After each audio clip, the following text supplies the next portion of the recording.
Assalamualaikum warahmatullahi wabarakatuh. Halo semuanya, ketemu lagi dengan aku Nur Hayati dengan nomor pokok mahasiswa 102222011 dari kelas C1 Akuntansi. Kali ini saya akan membuat video lagi untuk penugasan pada mata kuliah Sistem Transaksi Keuangan Digital.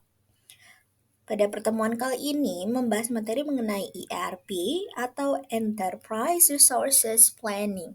Untuk mengetahui apa itu ERP, tonton video ini sampai habis ya. Apa itu analisis ERP atau Enterprise Resources Planning?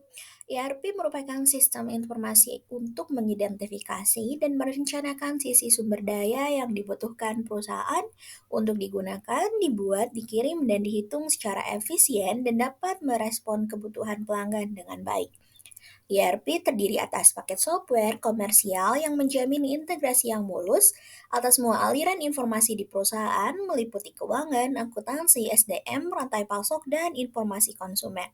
ERP dapat dideskripsikan sebagai sebuah konsep untuk merencanakan dan mengelola sumber organisasi agar dapat dimanfaatkan secara optimal untuk menghasilkan nilai tambah bagi seluruh pihak yang berkepentingan atau stakeholder atas organisasi tersebut.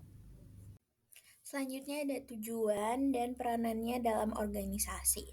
Tujuan sistem ERP atau Enterprise Resources Planning adalah untuk mengkoordinasikan bisnis organisasi secara keseluruhan. ERP merupakan software yang ada dalam organisasi atau perusahaan untuk pertama, mengotomatisasi dan integrasi banyak proses bisnis. Yang kedua, membagi database yang umum dan praktek bisnis melalui enterprise. Ketiga, menghasilkan informasi yang real time. Yang terakhir, memungkinkan perpaduan proses transaksi dan kegiatan perencanaan. Lalu apa sih itu manfaat dari adanya sistem ERP atau Enterprise Resources Plan? Yang pertama, menawarkan sistem terintegrasi di dalam perusahaan sehingga proses dan pengambilan keputusan dapat dilakukan secara lebih efektif dan efisien. Yang kedua, memungkinkan melakukan integrasi secara global, lebih menyeluruh. Ketiga, menghilangkan kebutuhan pemutakhiran dan koreksi data seperti yang terjadi pada sistem yang terpisah. Lalu yang terakhir, memungkinkan manajemen mengelola operasi dan tidak memonitor saja dan lebih mampu menjawab semua pertanyaan yang ada. Selanjutnya ada keuntungan dari Enterprise Resources Plan. Keuntungan yang pertama adalah akurat data, yang dimana integrasi data keuangan mengintegrasikan data keuangan sehingga top manajemen bisa melihat dan mengendalikan kinerja keuangan perusahaan dengan lebih baik. Standarisasi data dan informasi menstandarkan data dan informasi melalui keseragaman pelaporan, terutama untuk perusahaan besar yang biasanya terdiri dari banyak unit bisnis dengan jumlah dan jenis bisnis yang berbeda-beda. Keuntungan yang kedua adalah faster decision making. ERP sistem mendorong ke arah kemampuan decision making yang lebih baik dengan parameter yang terukur secara kuantitatif seperti misalnya penurunan inventory level, pengurangan personal, percepatan pengelolaan laporan keuangan, dan lain-lain.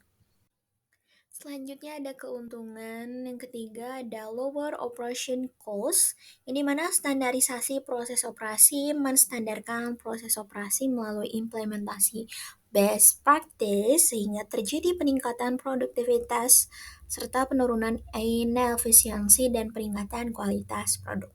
Keuntungan yang keempat ada beer compliance, di mana pemenuhan terhadap kewajiban-kewajiban perusahaan atas pendapatannya. Lalu keuntungan yang terakhir ada seamless business operation, yang dimana integrasi dan transparansi di antara aktivitas dan lokasi menghilangkan prosedur birokrasi yang panjang yang membutuhkan waktu dan biaya. ERP bukan hanya memiliki keuntungan saja, namun ERP juga memiliki sisi kelemahannya. Lalu apa sih sisi kelemahan dari ERP? Yang pertama, terbatasnya kustomisasi dari software ERP. Yang kedua, sistem ERP sangat mahal. Yang ketiga, sulit beradaptasi dengan alur kerja dan proses bisnis tertentu dalam beberapa organisasi. Kelemahan yang keempat, sistem dapat terlalu kompleks jika dibandingkan dengan kebutuhan pelanggan.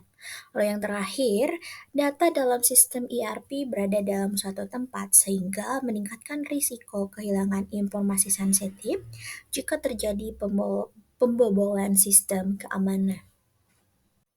Mungkin cukup sekian materi yang dapat saya bagikan mengenai Enterprise Resources Planning atau ERP. Saya ucapkan terima kasih banyak kepada teman-teman yang sudah menonton video ini sampai habis. Lalu saya pamit undur diri dan saya tutup dengan wabillahi taufiq wal hidayah. Wassalamualaikum warahmatullahi wabarakatuh.